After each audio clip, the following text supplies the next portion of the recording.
Hello friends, welcome to Chandravarshini audio stories.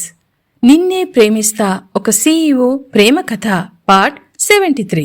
Swapnika కళ్లకు గంతలు కట్టిన విజయ్ ఆమెను తన 2 చేతులతో ఎత్తుకొని ఆ ప్యాలెస్ లోకి తీసుకుని వెళ్తాడు. కొన్ని డాక్యుమెంట్స్ పైన ఆమెతో సైన్ చేయించిన విజయ్ పెదవులు ఒక్కసారిగా ఈవిల్ స్మైల్ తో విచ్చుకుంటాయి. ఇంతకీ ఆ పేపర్స్ ఏంటి? కొంపదీసి డైవర్స్ పేపర్స్ కాదు కదా, మరేంటా పేపర్స్? తెలుసుకోవాలనుందా? అయితే వెంటనే నిన్నే ప్రేమిస్తా ఒక సీఈఓ ప్రేమ కథ పార్ట్ 73 పూర్తిగా వినాల్సిందే మరి. ఆమె కళ్లల్లోకి సీరియస్ గా చురుగ్గా చూసిన విజయ్ స్వప్నిక వణుకుతున్న పెదవులపై కసిగా దాడి చేశాడు. తరువాతేమైందో ఇప్పుడు చూద్దాం. ఆమె పెదవులపై కసిగా దాడి చేసిన విజయ్ వీపు చుట్టూ స్వప్నిక చేతులు ఆటోమేటిక్గా చుట్టుకున్నాయి. ఆమె అందం చూసి ఎంత కసిగా దాడి చేశాడో రాను రాను అతనిలో ఆరాటం తగ్గి చాలా మెల్లిగా శృతిమెత్తగా ఇష్టంగా ముద్దును కొనసాగించాడు విజయ్.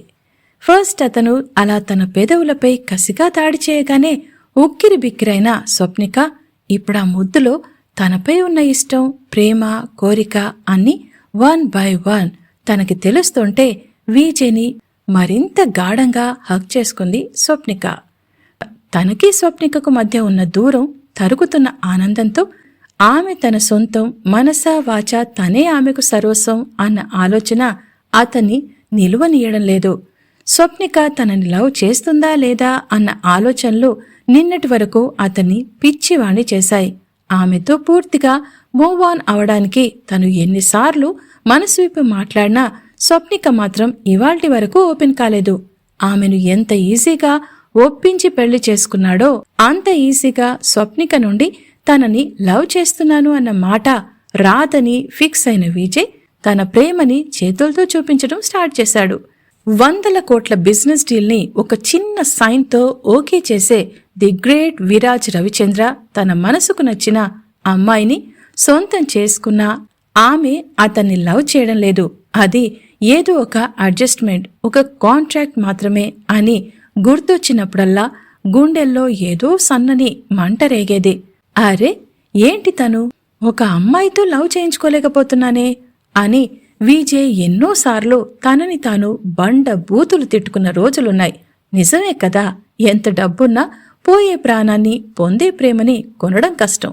ప్రేమ కోసం ఒక అమ్మాయి లేదా ఒక అబ్బాయి తనకు దక్కదు అని తెలిసిన క్షణం చంపడమో చావడమో కరెక్టా, లేక ప్రేమించిన వాళ్ల లైఫ్ బాగుంటే చాలు అని అనుకుంటే?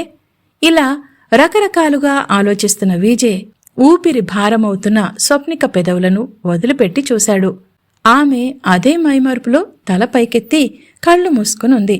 ఎర్రబారిన ముఖంతో గండుచీమ కుట్టినట్టు వాచిపోయిన స్వప్నిక పెదవులను చూసి చిన్నగా నవ్వుకున్నాడు విజయ్. చిన్నగా వినిపించిన అతని నవ్వు విన్న స్వప్నిక కళ్ళు తెరిచి, విజయ్ ఈ మధ్య నువ్వు చాలా వాయలెంట్గా బిహేవ్ చేస్తున్నావు అని మత్తుగా చిరుకోపంగా అంది. Yes my dear sweetheart, because of you అని అల్లరిగా నవ్వుతూ ఐ వింక్ చేశాడు విజయ్. ఏంటి నేనేం చేశాను అని తన కనురెప్పల్ని సీతాకొక చిలుక రెక్కల్లా ఆర్పుతూ అడిగింది స్వప్నిక. అట్టిట్టిట్టే ఎంత ముద్దుగా మొహం పెట్టి అడుగుతుందిది. నా కష్టాలు నీకేం తెలిసే, నిన్ను చేరుకోవడానికి ఇంత టైం పట్టింది మరి అని మనసులో అనుకున్న విజయ్ ఆ సోగ కళ్ళు ఆర్పడంలో వంపు తిరిగిన పెదవంచు చివర్లో ముత్యంలా మెరుస్తున్న తాను చేసిన ఎంగిలితో చూసినా కొద్దీ చూడాలనిపించేలా ఉన్న స్వప్నికని చూస్తూ, అవును కాదా, కో అంటే 1 కోటి మంది నా వెనుక క్యూ కట్టే నన్ను ట్రై చేసుకోమని చెప్పి ఛాలెంజ్ చేసి మరి నీ వెనుక తిప్పించుకున్నావు చూడు, మరి ఆ ఫ్రస్ట్రేషన్ ఎలా తీర్చుకోవాలే చెప్పు అని అడిగాడు విజయ్. ఇది ఫ్రస్ట్రేషనా? రోజు వీడు ఇదే ఫ్రస్ట్రేషన్తో మీద పడిపోతూ ఉంటాడు. ఇప్పుడు వీడికి కొత్తగా వచ్చిన ఫ్రస్ట్రేషన్ ఏంటో మరి అని మనసులో అనుకున్న స్వప్నిక కళ్లల్లో చదివేసిన విజయ్, ఓయ్ అంత ఓవర్గా థింక్ చేయకే, మైండ్ పగిలిపోద్ది గాని అని ఆమె నడుం చుట్టూ చేయి వేసి దగ్గరగా తీసుకుని, let us go, just celebrate our day, sorry our night అని ఆమె కళ్లకు గంతలు కట్టాడు విజయ్. తరువాత వెంటనే ఆమెను తన చేతులతో లిఫ్ట్ చేసి ఎత్తుకున్నాడు విజయ్. ఇదేంటి విజయ్, మాటి మాటికి ఎత్తుకుంటావు, నేనేం చిన్నపిల్లని కాదు అని గునుస్తూ అంది స్వప్నిక. హే చూప్, నీ గొనగడం ఆపు అని సీరియస్గా అన్నాడు విజయ్. అమ్మో, మన్మధుళ్లా రొమాంటిక్ మూడ్లో ఉన్న వీనిలో సైకో లాంటి వీడి కజిన్ యమధర్మరాజుని లేపడం అస్సలు మంచిది కాదు అని మనసులో అనుకున్న స్వప్నిక నోరు మోసుకుంది. ఆమెను ఎత్తుకున్న విజయ్ కొంచెం ముందుకు అడుగులు వేయగా చల్లని ఏసీ ఎయిర్ ఆమెని తాకుతూ ఎక్కడో హిమాలయాల్లో ఉన్న ఫీలింగ్ని కలిగించింది. దాని వెనుకే చెవులకు హాయమనిపించేలా super romantic saxophone music start అయింది. అదంతా ఒక కలలా అనిపిస్తుంటే, విజయ్, ఏంటి విజయ్, నన్ను ఎక్కడికి తీసుకెళ్తున్నావు విజయ్ అని తడబడుతూ అడిగింది స్వప్నిక. నువ్వు నీ మ్యాజికల్ వర్డ్స్ని నాకు వినిపించావు కదా, అందుకని నీకోసం ఒక సర్ప్రైజ్ ప్లాన్ చేశా డార్లింగ్ అని మెల్లిగా చెప్పాడు. ఎంత చెప్పినా స్వప్నికకు అదంతా నమ్మడానికి చాలా కష్టంగా ఉంది. విజయ్ తనకు సపోర్టివ్గా ఉండి ఎంత ధైర్యం చెప్తున్నా కూడా ఆమె మనసులో మాటిమాటికి కాంట్రాక్ట్ గురించి మెదులుతుంది. అది డిస్ట్రాయ్ అయితే తప్ప తనలో ఈ అలజడి తగ్గదు. రవళితో ఛాలెంజ్ ఒకటుంది. సుడిగాలిలా తనని చుట్టేసిన విజయ్ చూపించే ప్రేమలో తన ప్రమేయం లేకుండానే పిచ్చిగా మునిగిపోయి విజయ్ లేని జీవితాన్ని తను కూడా ఊహించుకోలేకపోతుంది. అందుకే ఇన్ని రోజులు విజయ్ని లవ్ చేస్తున్న విషయాన్ని తన మనసులో దాచుకున్న స్వప్నిక ఎమోషన్లో చెప్పేసింది. విజయ్ లైఫ్లోకి నేనొచ్చిన పర్పస్ గురించి ఎలాగైనా చెప్తే గాని నా గుండెల్లో భారం తగ్గదు. నేను లవ్ చేస్తున్నానని చెప్పినందుకు ఇంత హ్యాపీగా ఉన్న విజయ్కి ఇప్పుడు ఆ విషయం చెప్తే అతను ఎలా రిసీవ్ చేసుకుంటాడో. అయినా అతని స్పెషల్ ఫోర్స్కి విజయ్కి ఉన్న నెట్వర్క్ ముందు ఇంటెలిజెన్స్ వాళ్ళు కూడా దండగే. అలాంటప్పుడు తన గురించి తెలుసుకోలేడా, లేక తెలిసి నాతో ఇలా యాక్ట్ చేస్తున్నాడా? చూడ్డానికి చాలా సాఫ్ట్గా ఉన్న విజయ్ అసలు విశ్వరూపం అతని ఫస్ట్ టైం కలిసినప్పుడే చూసింది. మళ్ళీ యామి లాస్యలతో అతని బిహేవింగ్ ఎలా ఉంటుందో చూస్తూనే ఉన్నాను. అతనితో పెట్టుకుంటే డైరెక్ట్ అటాక్ ఉంటుందని అందరికీ తెలుసు. కానీ నా విషయంలో విజయ్ ఇంత ఇదిగా ఎందుకు బిహేవ్ చేస్తున్నాడు, అది ఆ దేవుని తర్వాత విజయ్కే తెలియాలి అని మనసులో రకరకాల భయాలతో మునిగిపోయింది స్వప్నిక. తనపై ఒక్కసారిగా సన్నజాజులు, మల్లెపూలు, గులాబీ పూల రేకుల వర్షం కురవడంతో ఉలిక్కిపడిన స్వప్నిక, హే విజయ్, ఏంటిది అని ఆమె నున్నని బుగ్గలను బయట జరిగి కనపడుతున్న పలుచని పొట్టను ఆ గులాబీ రేకులు ముద్దాడాయి. దాంతో స్వప్నిక ఆ రెక్కలు పెట్టే గిలిగింతకు మెలికలు తిరగడంతో ఆమెను ఆశ్చర్యంగా గమనిస్తున్న విజయ్ కళ్ళు ఒక దగ్గర స్టక్ అయిపోయాయి. అతను చూస్తుండగానే ఒక తుంటరి మల్లెపువ్వు స్థానభ్రంశమైన పైట నుండి స్వప్నిక ఎద లోతుల్లోకి జారిపోవడంతో, అబ్బా, ఏం అదృష్టమేనిది, విజయ్ గాని కళ్ళు పడ్డ చోటికి నువ్వు వెళ్తావా, నో వే, ఈ ఫ్లవర్ షవర్కి చెక్ పెట్టేయడమే అని స్వప్నిక విషయంలో పువ్వు గురించి కూడా చాలా పొజెసివ్గా ఫీల్ అయ్యాడు Vijay. Vijay, this is not fair, ఇవన్నీ నేను చూడకుండా కళ్లకు గంతలు కట్టేశావు, ప్లీజ్ కిందికి దింపి ఈ కళ్లకున్న గంతలు విప్పేయి అని అరిచినంత పనిచేసింది Swapnika. Okay sweet heart, 1 minute అన్న విజయ్ ఆమెతో ఒక రూంలో అడుగుపెట్టాడు. అక్కడ అంతా అలుముకున్న అరోమా వాసనలో మైమరిపిస్తుంటే చల్లని ఏసీ గాలికి కూడా చిరు చెమటలు అలుముకున్న స్వప్నికను ఆ రూంలో ఉన్న టేబుల్ ముందు కిందకి దింపేశాడు విజయ్. ఆమెను గాఢంగా కౌగిలించుకున్న విజయ్ స్వప్నిక ముఖాన్ని తన చేతుల్లోకి తీసుకొని చాలా ప్రేమగా నుదుటిపై ముద్దు పెట్టి తన పెదవులతో ఆమె బుగ్గలపై రాస్తూ, do you trust me sweet heart అని మళ్ళీ గుసగుసగా అడిగాడు విజయ్. అతని మాటలను విన్న స్వప్నిక, ఎస్ విజయ్, ఎన్నిసార్లు చెప్పాలి విజయ్, నాకంటే నిన్నే ఎక్కువగా నమ్ముతున్నాను అని అయోమయంగా వణుకుతున్న గొంతుతో అంది స్వప్నిక. తన పెదవులతో ఆమె బుగ్గలపై రాస్తూ, అయితే ఈ డాక్యుమెంట్స్ పై సైన్ చేయి అని ఆ టేబుల్పై రెడీగా ఉన్న ఒక పేపర్ స్పంచ్ని ఆమె ముందు జరిపి పక్కనే ఉన్న పెన్ క్యాప్ ఓపెన్ చేసి స్వప్నిక చేతికిస్తాడు విజయ్. అతని చేతలకు మైమర్చిపోయిన స్వప్నిక అతను చెప్పిన ప్రతి చోట సైన్ చేస్తుంది. వెంటనే విజయ్ పెదవులు ఒక్కసారిగా ఈవిల్ స్మైల్తో విచ్చుకుంటాయి. ఇంటికి రాగానే ఎదురుగా హాల్లో సీరియస్గా కూర్చున్న పరశురాముని చూసి ఆశ్చర్యపోయింది లాస్య. ఏమైంది డాడ్, ఇలా కూర్చున్నారు, ఎనీథింగ్ సీరియస్ అని అడిగింది లాస్య. దాంతో ఆమె వైపు కోపంగా చూసిన పరశురాం, అసలు నీకు సెన్స్ ఉందా అని కోపంగా అడిగాడు. ఏంటి డాడ్ అలా అంటున్నారు అని వింతగా చూస్తూ అడిగింది. లేకపోతే ఏంటి, ఆ వీజేగాడు వాడికి నచ్చిన దాన్ని పెళ్లి చేసుకుని దాంతో బాగానే ఉన్నాడు.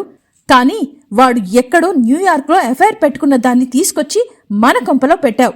అది తాగి తందనాలాడుతూ మన పరువును గంగలో ముంచేస్తుంది అని కోపంగా అన్నాడు పరశురాం. అవునా, ఏమైంది డాడ్ మళ్ళీ అని కంగారుగా అడిగింది లాస్య. ఏం జరగాలి, మొన్న వాడి ఇంట్లో ఫంక్షన్ అయినప్పుడు ఎవడో పోలీసోడికి దొరికి అక్కడ జైల్లో పడితే దాన్ని వదిలించి తీసుకురావడానికి బాగానే అయింది. అది ఒక ఫారిన్ గర్ల్, దాన్ని ఎవరైనా ఏదైనా అంటే మన నెత్తి మీదకొస్తుంది. ఇప్పుడు మళ్లీ ఒక న్యూసెన్స్ క్రియేట్ చేసేలా ఉంది అని అన్నాడు. అయ్యో డాడ్, నువ్వు ప్రతిసారి న్యూసెన్స్ అంటున్నావు కానీ అసలు విషయం చెప్పకుండా ఇదంతా ఎందుకు అని అసహనంగా అంది. ఏం చెప్పాలి, దానికి ఎవడో ఫోన్ చేశాడు, వాణ్ణి ఇంటికి రమ్మంది. వాడు చూడ్డానికి నైజీరియన్లా ఉన్నాడు. వాడు రావడం ఆలస్యం, ఇది వాణ్ణి కావలించుకుని వెళ్లిపోయింది. ఈ మధ్యకాలంలో మన ఇండియాలో నైజీరియన్స్ ని నమ్మాలంటే చాలా భయంగా ఉంది. వాడు ఎవడో ఏంటో, ఏ డ్రగ్ డీలరో ఏ బ్రోకరో ఎవరికి తెలుసు. ఆ కేసుల్లో మనల్ని ఇరికించి బ్లాక్మెయిల్ చేసి డబ్బులు గుంజాలని చూస్తే ఎక్కడికి పోతావు నువ్వు? ఇప్పటికే నీ వల్ల వీజేకి మనమంటే పడకుండా అయిపోయాం. ఏదైనా ఇబ్బందొస్తే వాణ్ణి ఫేవర్ అడుగుదామన్నా సిచ్యువేషన్ అడిగేలా లేదు. ఈ ప్రపంచంలో వాడికి తెలియందంటూ ఏదీ లేదు. అసలు ఆ యామి దాని వాలకం చూస్తే వీజే అలాంటి దాన్ని చచ్చినా దాని దగ్గరికి రానియాడు. దానికి వీజేకి మధ్య ఇంకా ఏదో అయ్యుంటుంది. కొంపదీసి ఆ యామిని నడ్డు పెట్టుకుని వాణ్ణి సాధిద్దామని రాలేదు కదా అని మళ్లీ ఒక బాంబు పేల్చాడు పరశురాం. దాంతో భయంగా చూస్తూ, ఎక్కడికి వెళ్ళింది డాడ్, నీకేమైనా చెప్పి వెళ్ళిందా అని అడిగింది లాస్య. ఏం చెప్పలేదు, ఒకసారి దానికి ఫోన్ చేసి కనుక్కో. చచ్చా, దాని వేషాలు అది అని కసిగా అన్నాడు పరశురాం. మళ్లీ తన కూతురు వైపు చూస్తూ, చూడు లాస్య, ప్రతీదీ మనం అనుకున్నట్టుగా జరగాలంటే జరగదు. వాడు ఎవరినో చేసుకున్నాడు, వాడి మానాన వాణ్ణి వదిలే. లేదు, నీకు కావాలంటే ఏదో ఒక విధంగా స్వప్నిక అడ్డు తొలగించుకొని నువ్వు వాణ్ణి సొంతం చేసుకో. అంతేకాని వాడిని ఇష్టపడ్డ ఎవత్తునో ఇక్కడికి తీసుకొచ్చి దాన్ని నీకు పోటీగా చేసుకోవడం తప్పని నీకనిపించడం లేదా? ముందు నుంచి చెప్తూనే ఉన్నాను. అసలు దాన్ని నాకు తెలియకుండా ఇక్కడికి తీసుకొచ్చావు. ఇప్పుడు ఒకవేళ అది ఎవరితోనైనా వెళ్ళిపోయినా, ఎక్కడైనా అనుకోని ఇన్సిడెంట్ జరిగినా మన తలకి చుట్టుకుంటుంది. అందుకే జాగ్రత్తగా ఉండాలని ఎన్నిసార్లు చెప్పినా నీ అతి తెలివితో నువ్వు చిక్కుల్లో పడి నన్ను చిక్కుల్లో పడేస్తావు అని కోపంగా పళ్ళు కొరుకుతూ అన్నాడు పరశురాం. నిజమే, లాస్య యామినిని తీసుకురావడం వెనుక జరిగే సిచ్యువేషన్ గురించి ముందు ఆలోచించలేదు.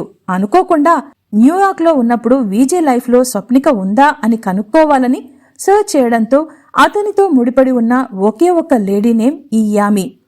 ఆమెతో కనెక్ట్ కాగానే ఆమె చెప్పిన మాటలు విని నిజమే అనుకుని ఆమెను తీసుకొచ్చింది. కానీ ఇక్కడికొచ్చిన తర్వాత యామి బిహేవింగ్ కానీ, యామి చేసే హెవీ డ్రింక్, వల్గర్ లాంగ్వేజ్ అన్నీ చూస్తే అసలు వీజే ఆమెను ఏ కోశానా మెచ్చడు.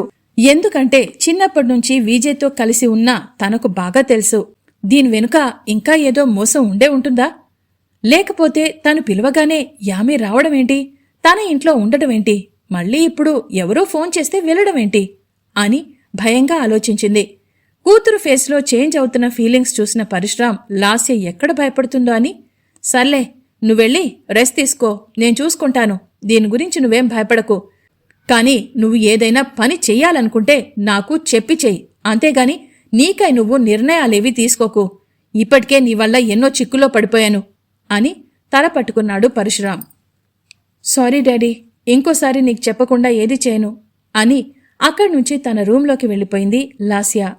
వెళ్ళిపోయిందన్న మాటే కాని అసలు యామి ఎవరిని కలవడానికి వెళ్ళింది, ఇంటికి వచ్చింది ఎవరు అని ఆలోచిస్తూ యామికి ఫోన్ చేసింది లాస్య. ఎన్నిసార్లు ఫోన్ చేసినా ఆమె ఫోన్ స్విచ్ ఆఫ్ వస్తుంది. ఇంతకీ ఫోన్ ఎందుకు స్విచ్ ఆఫ్ వస్తుంది? ఈ తాగుబోతు పిచ్చిది ఎక్కడైనా తాగి పడిపోయిందా, లేకపోతే ఆ వచ్చినోడితో ఎక్కడికైనా చెక్కేసిందా అని రకరకాలుగా ఆలోచిస్తున్న లాస్య ఇక ఫ్రస్ట్రేషన్ తట్టుకోలేక ఛ, ఈ తిక్కన తాగుబోతు మొహాన్ని తిరిగి పంపించేస్తే సరిపోతుంది. ఈ టెన్షన్ తట్టుకోలేక చస్తున్నా. ఒక కప్పు కాఫీ తాగితే కాని సెట్ అయ్యేలా లేను అని ఆలోచిస్తూ వాష్రూంలోకి వెళ్ళిపోతుంది లాస్య. పెద్దగా మొదలైన ఆ కాలనీ రాను రాను చాలా చిక్కుగా రోడ్స్ అన్నీ కలిసి కంజెస్టెడ్గా ఉండి ఇండ్లన్నీ ఒకదాని మీదొకటి పడిపోయినట్టు ఉన్నాయి. అసలు ఆ సిటీలో ఇటువంటి ఒక గల్లీ ఉన్న సంగతి కూడా బయట వాళ్ళెవరికీ తెలియదేమో. అటువంటి గల్లీలో ఒక బైక్ వెళ్లి చీకటిగా ఉన్న ఎక్స్ రోడ్ దగ్గర ఆగింది. ఆ బైక్ పైన ఉన్న ఒకరు, ఏంటి ఇక్కడ ఆపావ్ అని అడిగారు. మనకు ఇంకా సిగ్నల్ అందలేదు అని ఇంకొక వాయిస్ చెప్పింది. అవునా, ఇంకా ఎంత దూరం ఉంటుంది ఇక్కడి నుంచి? నా నాలుక ఎండిపోయేలా ఉంది. ఐ ఫీల్ వెరీ యాంగ్జైటీ అని అంది ఫస్ట్ వాయిస్. ఏంటి అప్పుడేనా? గంట క్రితం 4 బీర్లు లాగించావు, ఇంకా ఎక్కువ తాగితే చచ్చూరుకుంటావు అని వెటకారంగా అంటుంది సెకండ్ వాయిస్. అది ఎవరిదో కాదు, యామి విత్ నైజీరియన్. వాళ్ల ముఖాలు గుర్తుపట్టడానికి వీలు లేకుండా మాస్క్ పెట్టుకుని ఉన్నారు. నేను వచ్చి 10 డేస్ అవుతుంది, ఇంకా మీ నుంచి ఎటువంటి ఇన్ఫర్మేషన్ లేదు, అందుకే నేను టైంపాస్ చేశాను అని అంది యామి. అవును, మన బాస్ ఒక ముఖ్యమైన డీల్ గురించి అండర్గ్రౌండ్ వెళ్లారు, అందుకే లేట్ అయింది అని అన్నాడు అతను. ఆ ముఖ్యమైన డీల్ ఏంటో చూచాయగా గెస్ చేసిన యామి, ఈసారి కూడా ఫెయిల్ అయింది కదా అని కసిగా అంది. అవును, ఇప్పటికీ ఇది 10th అటెంప్ట్, మళ్లీ తప్పించుకుంటున్నాడు సైకో నా కొడుకు అని కసిగా అన్నాడు నైజీరియన్. That's great. ఒక మనిషిపై ఎన్ని మర్డర్ అటెంప్ట్స్ చేసినా దేనికి లొంగలేదంటే ఇంకా వాడికి ఈ ఎర్త్ పై బ్రెడ్ అండ్ జామ్ తినే ఛాన్స్ ఉందన్నమాట. ఆ మాటలకు మళ్లీ చిన్నగా నవ్విన ఆ నైజీరియన్ నవ్వు ఒక పాము బుసల హిస్ అంటూ వినిపించింది. యామి, ప్రతి ప్రాబ్లంకి ఒక సొల్యూషన్ ఖచ్చితంగా ఉంటుంది, మనకి ఎప్పుడూ ఆ సొల్యూషన్ దొరుకుతుంది, కానీ దాన్ని ఖచ్చితమైన వేలో ఇంప్లిమెంట్ చేయాలి అని నవ్వాడు. అప్పుడే ఆ నవ్వుతున్న వాడివైపు టార్చ్ లైట్ పడగానే ఆ టార్చ్ లైట్ వెలుగులో వాడి నల్లని ముఖంలో తెల్లని పళ్ళు అతి భయంకరంగా మెరుస్తూ కనిపించాయి. ఆ లైట్ చూసిన నైజీరియన్ వెంటనే, ఎస్ యామి, సిగ్నల్ వచ్చేసింది, వెళ్ళాలి అని బైక్ని స్టార్ట్ చేసి లెఫ్ట్ వైపు టర్న్ చేశాడు. అడుగడుగున్నా మిమ్మల్ని టెన్షన్ పెడుతూ లవ్ రొమాంటిక్ టచ్ ఇస్తూ మిమ్మల్ని ఎంటర్టైన్ చేస్తున్న సస్పెన్స్ థ్రిల్లర్ నిన్నే ప్రేమిస్తా ఒక సీఈఓ ప్రేమ కథ మీకోసం వింటూనే ఉండండి మన చంద్రవర్షిణి ఆడియో స్టోరీస్లో. ఇంతకీ విజయ్ సైన్ చేసిన ఆ డాక్యుమెంట్స్ ఏంటి? లాస్య పిలిస్తే వచ్చిన యామికి అసలు ఇండియాలో పనేంటి? ఎవరిపై 15 టైమ్స్ అటాక్ జరిగింది? ఆ నైజీరియన్ ఎవరు? వాడికి యామికి లింక్ ఏంటి? తెలుసుకోవడానికి తరువాత పార్ట్ వినండి. విన్న తరువాత లైక్ చేసి కామెంట్ పెట్టండి. ఫస్ట్ నా ఛానల్ని చూస్తున్న వాళ్ళు ఎవరైనా ఉంటే దయచేసి వెంటనే సబ్స్క్రైబ్ చేసుకోండి. మరో విషయం, కామెంట్స్ పెట్టిన వాళ్ళని ఏ ఒక్కరిని నేను మర్చిపోలేదండి బాబు, మర్చిపోను కూడా. లాస్ట్ వీడియోలో ఈ వీడియో కలిపి కామెంట్స్ పెట్టిన వాళ్ళ నేమ్స్ని తర్వాత వీడియోలో చదవడం జరుగుతుంది. మరో ఎపిసోడ్లో మళ్ళీ కలుసుకుందాం.